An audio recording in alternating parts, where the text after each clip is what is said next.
Hello, good morning, जोहार, मैं संजय और आप देख रहे हैं न्यूज झारखंड। समय हो चला है झारखंड की खबरों को जानने का, उनसे अपडेट होने का। तो चलिए जानते हैं आज की झारखंड के 25 मुख्य बड़ी खबरों को। उससे पहले अगर आप न्यूज झारखंड चैनल पर नए हैं तो इस चैनल को सब्सक्राइब करके बेल आइकन प्रेस कर दीजिए, जिससे आपके पास झारखंड की हर एक छोटी बड़ी खबर का अपडेट आप तक पहुंचता रहे। तो चलिए शुरुआत करते हैं आज की पहली और महत्वपूर्ण बड़ी खबर से। झारखंड में पुलिस कर्मियों की छुट्टी रद्द, त्योहारों पर सख्त निगरानी के निर्देश। झारखंड पुलिस ने आगामी त्योहारों ईद, सरहुल और रामनवमी के दौरान विधि व्यवस्था बनाए रखने के लिए सभी पुलिसकर्मियों की छुट्टियां तत्काल प्रभाव से रद्द कर दी है। इस संबंध में डीजीपी अनुराग गुप्ता ने शनिवार को आदेश जारी किया है। जारी आदेश के अनुसार विशेष परिस्थितियों में ही संबंधित एसपी, कमांडेंट, डीआईजी और आईजी की अनुमति से अवकाश दिया जाएगा। इधर झारखंड के 7 जिले सांप्रदायिक दृष्टिकोण से अति संवेदनशील हैं। इनमें रांची, पलामू, हजारीबाग, जमशेदपुर, गिरिडीह, बोकारो, पलामू जिला शामिल हैं। इन जिलों पर पुलिस की विशेष नजर है। इससे पूर्व गत बुधवार को झारखंड पुलिस मुख्यालय में आयोजित समीक्षा बैठक में डीजीपी ने ईद, सरहुल और रामनवमी पर्व के दौरान माहौल बिगाड़ने वालों के खिलाफ कड़ी कार्रवाई करने का आदेश दिया था। युवाओं को नौकरी देना हेमंत सरकार की प्राथमिकता में शामिल नहीं, बाबूलाल मरांडी। नेता प्रतिपक्ष बाबूलाल मरांडी ने एक बार फिर रोजगार को लेकर राज्य सरकार पर निशाना साधा है। उन्होंने कहा है कि युवाओं को नौकरी देना हेमंत सरकार की प्राथमिकता में शामिल नहीं है। पिछले दरवाजे से एजेंसियों के जरिए बाहरी लोगों को नौकरी पर रखा जा रहा है। झामुमो के नेता तो आदिवासी युवाओं से अनुबंध के चतुर्थ वर्गीय नौकरी के लिए भी पैसे की उगाही कर रहे हैं। इस सरकार का पूरा तंत्र ही युवाओं के शोषण में लगा हुआ है। सरकार ने जेपीएससी अध्यक्ष की नियुक्ति कर दी है। प्रोटोकॉल के मुताबिक अध्यक्ष को सारी सुविधा भी मिलनी शुरू हो गई होगी, लेकिन युवाओं की नियुक्ति की फाइल टस से मस नहीं हुई है। जब तक हर नियुक्ति में मुख्यमंत्री अपना हिस्सा तय नहीं कर लेते, तब तक ना परीक्षा कैलेंडर निकाली जाएगी, ना भर्ती परीक्षा होगी और ना ही कोई रिजल्ट प्रकाशित होगा। उन्होंने सीएम से कहा है कि गरीब और आदिवासी युवाओं के लिए मुर्गी, अंडा, सुअर बेचने वाला सुझाव फिर से दोहरा दीजिए, ताकि युवा जेपीएससी, जेएसएससी परीक्षा के इंतजार में अपना समय बर्बाद करना छोड़ दें। दुमका के बासुकीनाथ बस स्टैंड के पास 5 बसों में लगी आग, सभी बसें जलकर हुई राख। दुमका जिले के बासुकीनाथ बस स्टैंड के पास स्थित मैदान में खड़ी 5 बसें अचानक आग की चपेट में आकर शनिवार को जलकर राख हो गई। आग लगने के कारणों का अब तक पता नहीं चल पाया है। इस घटना में बासुकीनाथ की अजीत रोडवेज कंपनी की 2 बसें और पागल बाबा कंपनी की 3 बसें पूरी तरह से नष्ट हो गई। घटना की सूचना मिलते ही जरमुंडी थाना पुलिस ने त्वरित कार्रवाई करते हुए दुमका से फायर ब्रिगेड को बुलाया। आग की तीव्रता इतनी अधिक थी कि घटनास्थल पर धुएं का घना गुब्बारा फैल गया। फायर ब्रिगेड की गाड़ियां पहुंची और आग पर काबू पाया। हालांकि तब तक बसें पूरी तरह से जलकर राख हो गई थी। स्थानीय लोगों ने बताया कि अगर बासुकीनाथ में एक स्थायी फायर ब्रिगेड की व्यवस्था होती तो इस बड़े नुकसान को रोका जा सकता था। वही पुलिस इंस्पेक्टर श्यामल मंडल ने बताया है कि आग लगने के कारणों की जांच की जा रही है। बस मालिकों का कहना है कि वे फिलहाल स्थिति स्पष्ट नहीं कर सकते हैं और पूरी जानकारी प्राप्त करने के बाद ही कुछ कह पाएंगे। बासुकीनाथ बस स्टैंड के पास खड़ी 5 बसों में आग कैसे लगी, ये किसी को पता नहीं चल पाया है। फिलहाल आग लगने के कारणों का पता लगाया जा रहा है। पुलिस मामले की जांच में जुटी है। हजारीबाग में ईद, सरहुल और रामनवमी को लेकर शांति समिति की बैठक, 5000 पुलिस बल रहेंगे तैनात। हजारीबाग में आगामी त्यौहार ईद, सरहुल और रामनवमी को लेकर नगर भवन में शांति समिति की बैठक आयोजित की गई। इस बैठक की अध्यक्षता उपायुक्त डीसी नैन्सी सहाय, पुलिस अधीक्षक एसपी अरविंद कुमार सिंह ने की। बैठक में जिले के सभी वरीय पदाधिकारी, प्रशासनिक अधिकारी, पुलिस विभाग के अधिकारी और शांति समिति के सदस्य उपस्थित रहे। बैठक में मौजूद समिति सदस्यों और समाज के गण्यमान्य लोगों ने त्योहारों के शांतिपूर्ण आयोजन के लिए अपने अपने सुझाव दिए। प्रशासन ने आश्वस्त किया है कि सभी त्योहारों को सौहार्दपूर्ण वातावरण में मनाने के लिए हर संभव कदम उठाए जाएंगे। डीसी नैन्सी सहाय ने कहा है कि जिला प्रशासन आम लोगों की समस्याओं को प्राथमिकता के आधार पर हल करने के लिए तत्पर रहेगा। वही एसपी अरविंद कुमार सिंह ने सुरक्षा व्यवस्था को लेकर विस्तृत जानकारी दी। रामनवमी के दौरान कानून व्यवस्था बनाए रखने के लिए विशेष प्रबंध किए गए हैं। इस अवसर पर 5000 पुलिस बल की तैनाती की जाएगी। साथ ही संवेदनशील इलाकों में ड्रोन कैमरा और सीसीटीवी कैमरों से निगरानी की जाएगी। जुलूसों और धार्मिक स्थलों के आसपास विशेष सुरक्षा बलों की तैनाती भी सुनिश्चित की गई है। प्रशासन ने जनता से अपील की है कि वे अफवाहों पर ध्यान न दें और किसी भी संदिग्ध गतिविधि की सूचना तुरंत पुलिस को दे। शांति समिति के सदस्यों ने भी आम नागरिकों से भाईचारा और सौहार्द बनाए रखने की अपील की है।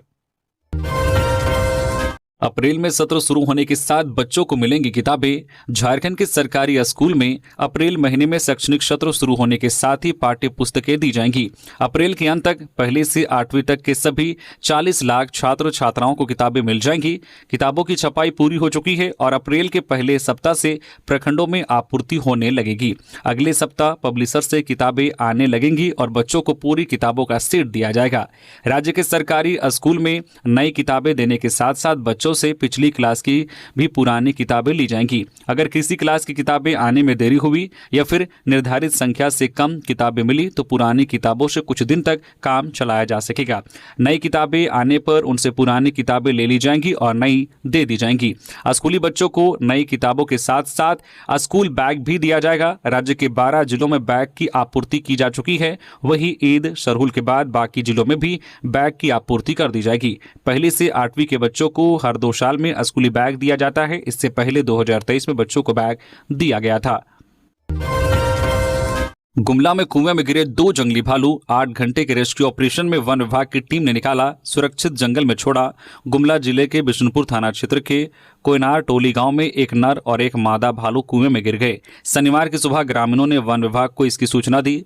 आदर रेंज के फॉरेस्टर शेखर सिंह अपनी टीम के साथ तुरंत मौके पर पहुंचे। रेस्क्यू टीम ने सबसे पहले मोटर लगाकर कुएं का पानी खाली किया। लंबे समय तक कुएं में रहने के कारण दोनों भालू काफी थके हुए थे। फॉरेस्टर शेखर सिंह ने बताया है कि गांव जंगल से सटा होने के कारण भालू यहां आ गए और अंधेरे में कुएं में गिर गए। भालुओं की स्थिति को देखते हुए उन्हें कुएं में ही खाना दिया गया। जब उनकी स्थिति सामान्य हुई तब शाम को उन्हें बाहर निकाला गया।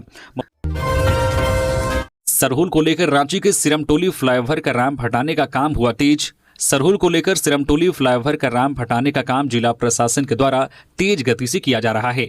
उल्लेखनीय है कि सरहुल से पहले निर्माणाधीन डोरंडा सिरमटोली फ्लाईओवर के रैंप को हटाने का काम शुरू हो गया है। फ्लाईओवर निर्माण में लगी कंपनी L&T के कई मजदूर रैंप को हटा रहे हैं ताकि सरहुल से पहले धार्मिक महत्व के सिरमटोली सरना स्थल के मुख्य द्वार के सामने चौड़ी सड़क उपलब्ध हो सके। इसी को लेकर आदिवासी संगठनों ने मानव श्रृंखला और रांची बंद भी किया था। फिलहाल सरहुल से पहले सरना स्थल के मुख्य द्वार तक रैंप हटाने का काम शुरू कर दिया गया है। 3 त्योहारों को लेकर धनबाद प्रशासन सतर्क। डीजे पर रोक, अश्लील गाने नहीं बजेंगे, बिना लाइसेंस के अखाड़ा निकालने पर होगी कार्रवाई। धनबाद में ईद, रामनवमी और सरहुल पर्व को लेकर जिला प्रशासन ने कड़े निर्देश जारी किए हैं। टाउन हॉल में डीसी माधवी मिश्रा की अध्यक्षता में जिला स्तरीय शांति समिति की बैठक आयोजित की गई। डीसी ने स्पष्ट किया है कि रामनवमी के जुलूस में डीजे की अनुमति नहीं होगी, केवल साउंड सिस्टम की इजाजत दी जाएगी। अखाड़ा समितियों को अश्लील गानों पर पूर्ण प्रतिबंध का पालन करना होगा। नियमों का उल्लंघन करने पर समिति के अध्यक्ष और सचिव पर सीधी कार्रवाई होगी। प्रशासन ने निर्देश दिए हैं कि बिना लाइसेंस वाली अखाड़ा समितियां जुलूस नहीं निकाल सकेंगी। सभी अखाड़ों को निर्धारित समय पर शुरू और समाप्त करना होगा। किसी भी तरह की गड़बड़ी की आशंका पर स्थानीय पुलिस को तुरंत सूचित करना होगा। म्यांमार भूकंप में अब तक 1644 लोगों की मौत, 3400 लोग घायल। शनिवार को फिर आया 5.1 तीव्रता का भूकंप। मोदी ने सैन्य सरकार के प्रमुख से की बात। म्यांमार में शनिवार दोपहर 3:30 पर फिर भूकंप आया। रिक्टर स्केल पर भूकंप की तीव्रता 5.1 मापी गई। इस तरह 2 दिन में 5 से ज्यादा तीव्रता वाले 3 भूकंप आ चुके हैं। शुक्रवार को 7.7 तीव्रता के भूकंप के बाद म्यांमार में भारी तबाही हुई है। मौत का आंकड़ा 10,000 से हो सकता है, यह आशंका यूनाइटेड स्टेट जियोलॉजिकल सर्वे USGS ने जताई है। भूकंप के झटके थाईलैंड, बांग्लादेश, चीन और भारत तक महसूस किए गए थे। न्यूज एजेंसी AFP के मुताबिक मरने वालों का आंकड़ा 1644 हो गया है, जबकि 3408 से ज्यादा लोग घायल हैं और 139 लोग लापता हैं। इधर थाईलैंड की राजधानी बैंकॉक में एक 30 मंजिला इमारत गिर गई है। इसमें 10 लोगों की मौत हुई है। म्यांमार में शुक्रवार सुबह 11:50 पर 7.7 तीव्रता का भूकंप आया। म्यांमार और थाईलैंड में यह 200 साल का सबसे बड़ा भूकंप है। भारी तबाही के चलते म्यांमार के 6 राज्यों और पूरे थाईलैंड में इमरजेंसी लगा दी गई है। बोकारो में इलेक्ट्रॉनिक गोदाम में लगी भीषण आग, 75 लाख का सामान जला। 2 दमकल की गाड़ियों ने आग पर पाया काबू। बोकारो जिले के चास थाना क्षेत्र में स्थित लक्ष्मी नारायण हार्डवेयर गली में शनिवार दोपहर को एक बड़ी आगजनी की घटना हुई। एक इलेक्ट्रिकल गोदाम में लगी आग ने पूरे इलाके में अफरा तफरी मचा दी। गोदाम में रखे पंखे और अन्य विद्युत उपकरण आग की चपेट में आ गए। स्थानीय लोगों और घर के सदस्यों ने आग बुझाने का प्रयास किया, लेकिन तेज लपटों और धुएं के कारण वे सफल नहीं हो सके। 2 दमकल की गाड़ियां मौके पर पहुंची और घंटों की मशक्कत के बाद आग पर काबू पाया गया। गोदाम के मालिक सुमित अग्रवाल ने बताया कि आग से लगभग 75 लाख रुपए का नुकसान हुआ है। प्रारंभिक जांच में आग लगने के कारण कचरा जलाना सामने आया है। स्थानीय प्रत्यक्षदर्शी संतोष वर्णवाल के अनुसार आग की लपटें तेजी से फैल रही थी। कई लोग मदद के लिए एकत्रित हुए। यदि समय रहते आग पर नियंत्रण नहीं पाया जाता तो यह एक बड़ी दुर्घटना का रूप ले सकती थी। टीएसपीसी के नाम पर लेवी वसूली करने वाले 3 गिरफ्तार। क्रशर और माइन संचालकों को धमकाते थे। देसी कट्टा और खिलौना बंदूक बरामद। गढ़वा जिले में पुलिस ने टीएसपीसी नक्सली संगठन के नाम पर लेवी वसूलने वाले गिरोह का भांडाफोड़ किया है।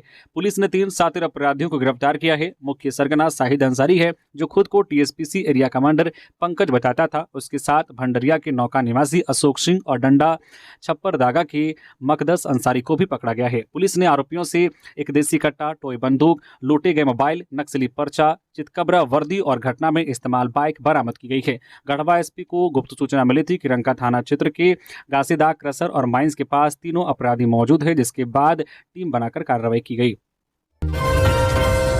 गोड्डा में 20 एकड़ में लगी गन्ने की फसल आग से जलकर राख, किसानों के निकले आंसू। गोड्डा जिले के पत्थरगामा प्रखंड कुडेरी चक गांव के समीप खेत में लगी गन्ने की फसल में शनिवार की दोपहर अचानक आग लग गई। इस घटना में करीब 20 एकड़ में लगी गन्ने की फसल जलकर राख हो गई। किसानों को लाखों रुपए का नुकसान हुआ है। फसल तैयार होने को ही थी और कुछ दिनों में पेराई होने वाली थी। खेत में धुआं व आग की लपटें देख किसानों के होश उड़ गए और बदहवास होकर दौड़ते हुए खेत तक पहुंचे। अपने स्तर से आग बुझाने का बहुत प्रयास किया, लेकिन तेज धूप व तेज हवा पर कोई दांव नहीं चला और कुछ ही मिनटों में करीब 20 एकड़ में लगी लाखों की फसल राख हो गई। यह देख किसानों की आंखों से आंसू निकल पड़े। बताया गया है कि खेत के बगल स्थित बिजली के ट्रांसफार्मर से निकली चिंगारी से आग लगी और कुछ ही पलों में सब कुछ स्वाहा हो गया। देवेंद्र महतो का आरोप, झारखंड बंद के दौरान सरकार ने एक तरफा कार्रवाई की। टाइगर अनिल महतो हत्याकांड के विरोध में विभिन्न राजनीतिक और सामाजिक संगठनों ने 27 मार्च को झारखंड बंद का आह्वान किया। नवगठित राजनीतिक दल झारखंड लोकतांत्रिक क्रांतिकारी मोर्चा के कार्यकर्ता भी बंद को सफल बनाने के लिए सड़कों पर उतरे। इसी दौरान पुलिस प्रशासन ने देवेंद्र नाथ महतो सहित 4 लोगों पर नामजद प्राथमिकी दर्ज की। इस पर देवेंद्र नाथ महतो ने कड़ी नाराजगी जताते हुए कहा है कि रांची जिला प्रशासन पूर्वाग्रह से ग्रसित होकर एक तरफा कार्रवाई कर रहा है। हमारे साथियों को कानूनी भय दिखाकर दबाव बनाया जा रहा है, जबकि बंद के दौरान अन्य राजनीतिक दल भी सड़कों पर थे, लेकिन उन्हें प्रशासनिक संरक्षण मिला। महतो ने शनिवार को मीडिया को संबोधित करते हुए कहा कि पुलिस प्रशासन ने हमारे न्यायिक आंदोलन को कमजोर करने की कोशिश की है। वहीं राज्य में बढ़ते हत्याकांडों के बावजूद पुलिस मुख्य आरोपियों को पकड़ने में असफल रही है। उन्होंने आरोप लगाया कि पुलिस अवैध बालू पत्थर खनन और ट्रांसपोर्टिंग की तहसीलदारी में व्यस्त है, जिससे कानून व्यवस्था चरमरा गई है। गौरतलब है कि लोअर बाजार थाना में देवेंद्र नाथ महतो, ओम प्रकाश महतो, सुभाष चंद्र महतो, रुपेश महतो सहित 50 अज्ञात लोगों पर मामला दर्ज किया गया है। प्राथमिकी में सरकारी कार्य में बाधा डालने, पुलिस के साथ धक्का मुक्की करने, छात्रों को अवैध रूप से रोकने सहित अन्य गंभीर आरोप शामिल हैं। सारंडा में भी बूढ़ा पहाड़ जैसी सफलता दोहराने में जुटी झारखंड पुलिस। झारखंड पुलिस का दावा है कि राज्य में नक्सलवाद अपने अंत के कगार पर है, लेकिन इन सब के बावजूद झारखंड के चाईबासा जिले के सारंडा जंगल में पुलिस और नक्सलियों के बीच वार जैसी स्थिति बनी हुई है। जंग के हालात इसलिए बने हुए हैं क्योंकि नक्सली किसी भी हाल में अपने सबसे मजबूत और आखिरी गढ़ खोना नहीं चाहते हैं। दूसरी तरफ झारखंड पुलिस हर हाल में सारंडा में भी बूढ़ा पहाड़ जैसी सफलता दोहराने के लिए मजबूती से जुटी हुई है। नतीजा यह है कि इस इलाके में पिछले 1.5 साल से नक्सलियों के खिलाफ लगातार अभियान जारी है। इस अभियान में नक्सलियों के साथ साथ पुलिस को भी काफी नुकसान उठाना पड़ा है। सारंडा जंगल में छिपे मिसिर बेसरा समेत बड़े नक्सली नेताओं को पकड़ने की तैयारी शुरू हो गई है। 2000 से अधिक जवानों ने मोर्चा संभाल लिया है। जंगल की घेराबंदी शुरू कर सर्च ऑपरेशन तेज कर दी गई है। मैया सम्मान योजना से महिलाओं को मिलेगा स्वावलंबन, जिला प्रशासन की नई पहल। झारखंड सरकार की महत्वाकांक्षी मुख्यमंत्री मैया सम्मान योजना के तहत महिलाओं को आर्थिक रूप से सशक्त बनाने के लिए जिला प्रशासन रांची ने एक नई पहल शुरू की है। इस पहल के तहत मैया सम्मान से मैया स्वावलंबन अभियान चलाया जा रहा है, जिससे महिलाओं को मिलने वाली सम्मान राशि का सही उपयोग कर उन्हें आत्मनिर्भर बनाया जा सके। रांची जिला के सभी गांवों में आज 30 मार्च रविवार को 1 बजे से बैठकों का आयोजन किया जाएगा। इसमें सखी मंडल समूह, CLF, क्लस्टर लेवल फेडरेशन और ग्राम संगठन मिलकर ठोस कार्य योजना तैयार करेंगे ताकि सम्मान राशि का उपयोग महिलाओं के रोजगार एवं आर्थिक मजबूती के लिए हो सके। जिला प्रशासन ने महिलाओं को मुर्गी पालन, अंडा उत्पादन और डेयरी व्यवसाय की ओर प्रोत्साहित करने के लिए कार्य योजना तैयार करने का निर्देश दिया है। मां छिन्नमस्तिका मंदिर में चैत्र नवरात्रि को लेकर तैयारियां शुरू। बड़ी संख्या में पहुंच रहे श्रद्धालु। देश के प्रसिद्ध सिद्धपीठ मां छिन्नमस्तिका मंदिर में आज रविवार से शुरू हो रहे चैत्र नवरात्रि को लेकर मंदिर न्याय समिति और जिला प्रशासन की ओर से तैयारियां पूरी कर ली गई है। शनिवार को इससे पहले अमावस्या होने के कारण सुबह से ही श्रद्धालुओं की भारी भीड़ उमड़ पड़ी। इस बार चैत्र नवरात्रि में मां हाथी पर सवार होकर आ रही है, जिसे समृद्धि का प्रतीक माना जाता है। चैत्र नवरात्रि में श्रद्धालुओं को मां की पूजा अर्चना करने में किसी प्रकार की परेशानी ना हो, इसका विशेष जो ख्याल मंदिर न्याय समिति और जिला पुलिस प्रशासन की ओर से रखा जा रहा है। साथ ही इसके लिए तैयारियां भी पूरी कर ली गई है। झारखंड के मौसम में अभी जारी रहेगा उतार चढ़ाव। इस दिन से पड़ेगी भीषण गर्मी। झारखंड में फिलहाल मौसम में उतार चढ़ाव जारी रहेगा, यह अनुमान मौसम विभाग ने व्यक्त किया है। विभाग के अनुसार राजधानी रांची सहित कई जिलों में तापमान में 2 से 3 डिग्री की गिरावट दर्ज की जाएगी। इसके बाद फिर तापमान में धीरे धीरे वृद्धि होगी। अप्रैल के पहले हफ्ते से राज्य भर में प्रचंड गर्मी पड़ने की आशंका है, क्योंकि कई जिलों में अभी तापमान 40 डिग्री को पार कर गया है। ऐसे में इस वर्ष पिछले वर्ष की तुलना में अधिक गर्मी पड़ने की आशंका है। शनिवार को रांची और आसपास के इलाकों में मौसम पूरी तरह से साफ रहा। सुबह में हल्की ठंड और दिन चढ़ने पर लोगों को गर्मी का एहसास हुआ। वही दोपहर धूप में जो अधिक तल्खी महसूस की गई। शनिवार को रांची में अधिकतम तापमान 35.3 डिग्री, जमशेदपुर में 40.4, डाल्टनगंज में 40.5 और बोकारो में अधिकतम तापमान 39.1 डिग्री सेल्सियस रिकॉर्ड किया गया। पर्व पर हाई अलर्ट पर गिरिडीह पुलिस। संवेदनशील इलाके पर विशेष ध्यान। सोशल मीडिया पर पैनी नजर।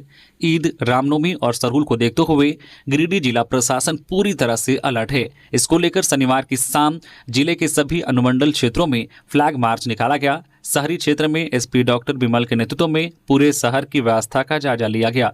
इस दौरान SDM श्रीकांत विश्वपूते के साथ DSP और SDPO भी मौजूद रहे। इसी तरह जिले के सरिया, बगोदर, खोरी महुआ, डुमरी अनुमंडल क्षेत्र में भी फ्लैग मार्च निकाला गया। DC नमन प्रियेश लकड़ा ने बताया कि विधि व्यवस्था संधारण को लेकर जिले के सभी अधिकारियों के साथ ही शांति समिति के सदस्यों के साथ बैठक की गई है। जहां भी विधि व्यवस्था की स्थिति उत्पन्न हुई है उसकी समीक्षा की गई है। किसी भी तरह की समस्या को आपस में ही सुलझाने पर जोर है। SP ने बताया कि हाईकोर्ट के आदेशानुसार DJ पर रोक लगा दी गई है। सोशल मीडिया पर नजर रखने के लिए प्रखंड स्तर से लेकर अनुमंडल स्तर तक अलग अलग सेल का गठन किया गया है। यह सेल सोशल मीडिया के हर पोस्ट पर नजर रखेगी। अगर कोई आपत्तिजनक पोस्ट करता है तो उसके खिलाफ जो तत्काल कार्रवाई की जाएगी। इतना ही नहीं, पर्व के दौरान बजने वाले किसी भी गाने के कंटेंट पर नजर रखी जाएगी। इसके अलावा जगह जगह CCTV कैमरे और ड्रोन की व्यवस्था की गई है। रांची से बाइक चोर गिरोह का भांडाफोड़। गुमला से 9 आरोपी गिरफ्तार। 3 बुलेट समेत 7 चोरी की बाइक बरामद। रांची के लालपुर थाना की पुलिस ने गुरुवार की रात गुमला थाना क्षेत्र के अलग अलग क्षेत्र से चोरी की बाइक खरीदने के आरोप में 2 लोगों को गिरफ्तार किया। पूछताछ में कई खुलासे हुए। इसके बाद लालपुर थाना की पुलिस शुक्रवार को गुमला पहुंची और अनुसंधान आरंभ किया। इसी क्रम में गुमला थाना के सहयोग से शुक्रवार की रात डुमरडी से 4 और अन्य स्थानों से 3 युवकों को गिरफ्तार किया। उनकी निशानदेही पर कुल 7 बाइक, जिनमें 3 बुलेट और 4 अन्य बाइक शामिल हैं। सभी बाइक महंगी हैं। इन बाइक को 20 से 30 हजार रुपए में लोगों को बेचा गया था। सभी बाइक रांची थाना क्षेत्र के हैं। बाइक चोर का बड़ा गिरोह रांची में सक्रिय है, जो महंगी बाइक की चोरी कर झारखंड के ग्रामीण इलाकों में औने पौने दामों में बेचा करता है। लालपुर थाना की पुलिस ने जिन लोगों को गिरफ्तार किया है उनमें कलीगा से देवगन गोप, समसेरा से राम सिंह, ब्रजेश सिंह, रोहित दास, कसीरा से घुरन प्रधान, नितेश साहू और रातू रांची से जो है विष्णु कुमार के नाम शामिल हैं। पुलिस ने पूर्व में ही 2 युवकों को गिरफ्तार किया है, जिनमें कसीरा का करमचंद्र साहू और चेटर का 1 युवक शामिल हैं। केंद्रीय रक्षा राज्य मंत्री संजय सेठ समेत 8 के खिलाफ FIR। रांची पुलिस ने शुरू की जांच। बीजेपी नेता अनिल टाइगर की हत्या के विरोध में रांची बंद। 27 मार्च 2024 के दौरान सरकारी काम में बाधा पहुंचाने, पुलिस के साथ धक्का मुक्की करने समेत अन्य आरोप में रांची के 15 OP की पुलिस ने केंद्रीय रक्षा राज्य मंत्री संजय सेठ समेत 8 पर नामजद केस दर्ज किया है। केस 15 OP प्रभारी सब इंस्पेक्टर मनीष कुमार की लिखित शिकायत पर दर्ज हुआ है। इनमें ललित ओझा, कुमुद झा, बैजू सोनी, सत्यनारायण सिंह, प्रदीप ओझा, धर्मेंद्र साहू और अशोक यादव के अलावा अन्य अज्ञात आरोपी बनाए गए हैं। केस दर्ज के आधार पर पुलिस ने जांच शुरू कर दी है। लातेहार में जेजेएमपी का एरिया कमांडर गिरफ्तार। कटिया जंगल से पकड़ा गया मुरारी भुइयां। बड़ी घटना को अंजाम देने की थी योजना। लातेहार पुलिस ने एक बड़ी कार्रवाई में प्रतिबंधित उग्रवादी संगठन जेजेएमपी के एरिया कमांडर मुरारी भुइयां को गिरफ्तार कर लिया है। मुरारी भुइयां उर्फ छोटू उर्फ पप्पू पलामू के बसरिया कला चैनपुर का रहने वाला है। सीआरपीएफ 11 बटालियन के कमांडेंट याद राम बुनकर ने बताया कि लातेहार एसपी और सीआरपीएफ पलामू रेंज की डीआईजी को गुप्त सूचना मिली थी। छिपादोहर थाना क्षेत्र के कटिया जंगल में जेजेएमपी का एक दस्ता किसी बड़ी घटना योजना बना रहा था। पुलिस की टीम ने घेराबंदी कर मुरारी भुइयां को पकड़ लिया। संगठन के सब zonal commander Akhilesh Yadav, area commander Baijnath Singh समेत अन्य उग्रवादी घने जंगल का फायदा उठाकर भाग निकले। पूछताछ में मुरारी ने बताया कि जेजेएमपी के सुप्रीमो पप्पू लोहरा के निर्देश पर वे लातेहार और पलामू जिले में ठेकेदारों से लेवी वसूलते हैं, साथ ही आगजनी, फायरिंग और हत्या जैसी वारदातों को अंजाम देते हैं। अलकतरा घोटाले में बिहार के पूर्व मंत्री इलियास को सजा। सबूत के अभाव में 7 को किया बरी। रांची सीबीआई कोर्ट ने सुनाया फैसला। संयुक्त बिहार में हुए अलकतरा घोटाला मामले में बिहार के पूर्व पथ निर्माण मंत्री इलियास हुसैन सहित 5 आरोपियों को सजा सुनाई गई है। शनिवार को रांची के सीबीआई कोर्ट ने सजा सुनाई है। वहीं 7 आरोपियों को सबूत के अभाव में बरी कर दिया गया है। कोर्ट ने जिन 5 आरोपियों को सजा सुनाई है उनमें बिहार के पूर्व मंत्री इलियास हुसैन के अलावा उनके पीए साहबुद्दीन, पवन कुमार अग्रवाल, अशोक कुमार अग्रवाल और विनय कुमार सिन्हा शामिल हैं। जानकारी के अनुसार सीबीआई कोर्ट ने 5 आरोपियों को सजा सुनाते हुए जुर्माना भी लगाया है। बिहार के पूर्व मंत्री इलियास हुसैन समेत 5 आरोपियों को 3-3 साल जेल की सजा सुनाई है। इसके साथ ही इन सभी पर 15-15 लाख रुपए का जुर्माना भी लगाया गया है। वहीं जी रामनाथ, एसपी माथुर, तरुण गांगुली, रंजन प्रधान, सुभाष सिन्हा और एमसी अग्रवाल समेत 7 आरोपियों को बरी कर दिया गया है। रामगढ़ में बस और ऑटो की टक्कर, एक की मौत। ईद की खरीदारी करने जा रहा था ऑटो चालक, 4 बच्चे हुए अनाथ। रामगढ़ जिले के कुज्जू ओपी आरा 4 नंबर पर एक दर्दनाक सड़क हादसे में ऑटो चालक की मौत हो गई। मृतक की पहचान अख्तर हुसैन के रूप में हुई है। घटना उस समय हुई जब अख्तर अपने छोटे बेटे के साथ सारूबेड़ा बाजार ईद की खरीदारी के लिए जा रहे थे। टाटा कंपनी के मजदूरों को लाने और पहुंचाने वाली एक तेज रफ्तार बस ने उन्हें टक्कर मार दी। हादसे में अख्तर गंभीर रूप से घायल हो गए। स्थानीय लोगों की मदद से गंभीर रूप से घायल अख्तर को सदर अस्पताल रामगढ़ ले जाया गया। वहां इलाज के दौरान उनकी मौत हो गई। अख्तर अपने परिवार के इकलौते कमाने वाले सदस्य थे। उनकी पत्नी का देहांत 4 साल पहले ही हो चुका था। अब उनके 4 बच्चे और बूढ़ी मां बेसहारा हो गए हैं। सावधान, सरहुल को लेकर राजधानी का बदला ट्रैफिक नियम। घर से निकलने से पहले जान ले अपना रूट। झारखंड के सबसे महत्वपूर्ण त्योहारों में से एक सरहुल 1 अप्रैल को मनाया जाएगा। सरहुल की शोभा यात्रा में हजारों श्रद्धालु शामिल होते हैं। इसे देखते हुए रांची के ट्रैफिक एसपी कैलाश करमाली के निर्देश पर 1 अप्रैल को रांची के ट्रैफिक व्यवस्था में कई तरह के बदलाव किए गए हैं। 1 अप्रैल को शहर के विभिन्न इलाकों से सरहुल की शोभा यात्रा निकलेगी। इसे देखते हुए 1 अप्रैल को सुबह 6 बजे से रात के 12:30 बजे तक मेन रोड में सभी प्रकार के भारी वाहनों का परिचालन बंद रहेगा। वहीं निजी वाहनों की एंट्री भी मेन रोड में दोपहर 1 बजे से लेकर शोभा यात्रा की समाप्ति तक नहीं होगी। सभी बड़े वाहन रिंग रोड का इस्तेमाल कर सकेंगे। इन स्थानों पर बंद रहेगा वाहनों का परिचालन। एसएसपी आवास चौक से रेडियम चौक, शहीद चौक, अल्बर्ट एक्का चौक, काली मंदिर चौक, सुजाता चौक, मुंडा चौक से सिरमटोली सरना स्थल तक किसी भी प्रकार के वाहनों का परिचालन नहीं होगा। सर्कुलर रोड से आने वाले वाहन जेल चौक तक ही जा पाएंगे। कचहरी स्थित एसबीआई के पास रेडियम चौक तक वाहनों का परिचालन भी बंद रहेगा। वहीं राजेंद्र चौक से ओवरब्रिज, सुजाता चौक की और किसी प्रकार के वाहनों का परिचालन नहीं होगा। इसके साथ ही कांटा टोली से बहु बाजार की ओर जाने वाले वाहनों का परिचालन बहु बाजार तक होगा। बहु बाजार से मुंडा चौक, सरना स्थल तक वाहनों का परिचालन बंद रहेगा। इसके साथ ही थड़पकना वाले मार्ग में सामान्य वाहनों का परिचालन वर्जित रहेगा। इसके साथ ही विष्णु सिनेमा मार्ग से मेन रोड की तरफ आने वाले सामान्य वाहनों का परिचालन भी वर्जित रहेगा। वही जमशेदपुर रोड, नामकुम क्षेत्र से चुटिया केतारी बगान होकर मुंडा चौक या बहु बाजार चौक मार्ग पर आने वाले सामान्य वाहनों का परिचालन वर्जित रहेगा। नोवामुंडी के स्कूल में जांच के लिए पहुंची टीम, खाद्य सामग्री का लिया सैंपल। मिड डे मील खाने से बच्चे हुए हैं बीमार। झारखंड के पश्चिमी सिंहभूम जिले में एक गंभीर घटना सामने आई है। नोवामुंडी प्रखंड के नया गांव उड़िया प्राथमिक विद्यालय में मध्याह्न भोजन खाने से 22 बच्चे बीमार हो गए। इनमें एक बच्चे की मौत हो गई है। घटना गुरुवार की है, जब स्कूल में 17 बच्चे और गांव के 5 बच्चे मध्याह्न भोजन खाने के बाद बीमार पड़ गए। इस मामले की जांच के लिए शनिवार को खाद्य सुरक्षा अधिकारी अभिषेक आनंद स्कूल पहुंचे। उन्होंने चावल, दाल, तेल और मसालों की सैंपल लिए हैं। स्कूल में कुल 35 बच्चे पढ़ते हैं। शिक्षक वीरेंद्र नाथ महतो ने बताया कि गुरुवार को बने भोजन में चावल, दाल और आलू बैंगन की सब्जी थी। शिक्षकों ने भी यही खाना खाया था, लेकिन वे स्वस्थ हैं। घटना के बाद से डर के कारण कोई भी बच्चा स्कूल नहीं आ रहा है। एक परिवार के 3 बच्चे भी बीमार हुए हैं। उन्हें पहले जगन्नाथपुर सामुदायिक स्वास्थ्य केंद्र ले जाया गया। वहां जगह नहीं मिलने पर ओडिशा के चंपुआ अस्पताल में भर्ती कराया गया है।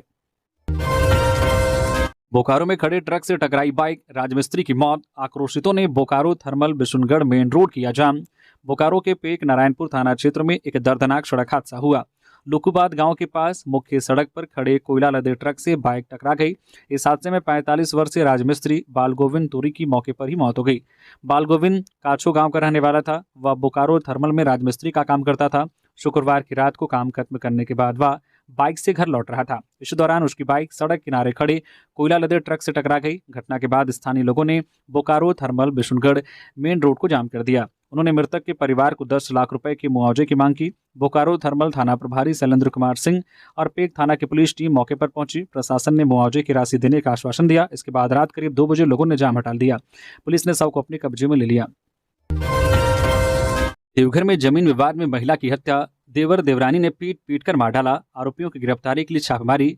देवघर के सारवा थाना क्षेत्र के आमगाछी गांव में जमीन विवाद ने एक महिला की जान ले ली। आरोप है कि जीरा देवी को उसके देवर और देवरानी ने पीट पीट कर मार डाला। घटना की जानकारी मिलते ही पुलिस मौके पर पहुंची। शव को पोस्टमार्टम के लिए देवघर सदर अस्पताल ले जाया गया।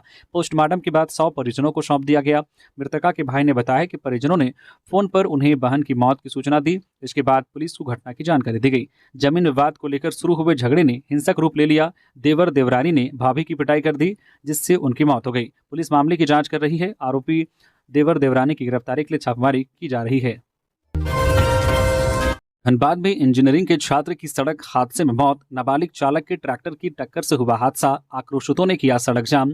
धनबाद में एक दर्दनाक सड़क हादसे में 20 वर्षीय इंजीनियरिंग छात्र की मौत हो गई। सरायढेला थाना क्षेत्र के बगुला बस्ती निवासी राहुल गो बाइक से घर लौट रहा था। इसी दौरान 8 लेन रोड पर सामने से आ रहे एक ट्रैक्टर ने उन्हें टक्कर मार दी। हादसे में राहुल की मौके पर ही मौत हो गई। मृतक के चाचा रमेश गोप के अनुसार ट्रैक्टर चला रहा चालक महज 13 से 14 साल का था। दुर्घटना के बाद चालक मौके से फरार हो गया। घटना के बाद आक्रोशित ग्रामीणों ने सड़क जाम कर दिया और ट्रैक्टर मालिक को मौके पर बुलाने की मांग की। सूचना मिलते ही पुलिस मौके पर पहुंची। बाद में गोविंदपुर सीओ भी वहां आए। अधिकारियों ने ग्रामीणों से बातचीत की और आश्वासन दिया। इसके बाद ग्रामीणों ने जाम हटा दिया और 8 लेन सड़क पर यातायात सामान्य हो गया। झारखंड सरकार ने राज्य के 100 विद्यालयों का रोका अनुदान। स्कूलों के सामने खड़ा हुआ आर्थिक संकट। झारखंड सरकार ने लगभग 100 उच्च विद्यालयों का अनुदान रोक दिया है। यह वे स्कूल हैं जिन्हें झारखंड सरकार से स्थापना की स्वीकृति मिली थी और जो पिछले 15 वर्षों से अनुदान प्राप्त कर रहे थे। अचानक अनुदान रोकने से इन स्कूलों के शिक्षकों और कर्मचारियों के सामने गंभीर वित्तीय संकट उत्पन्न हो गया है।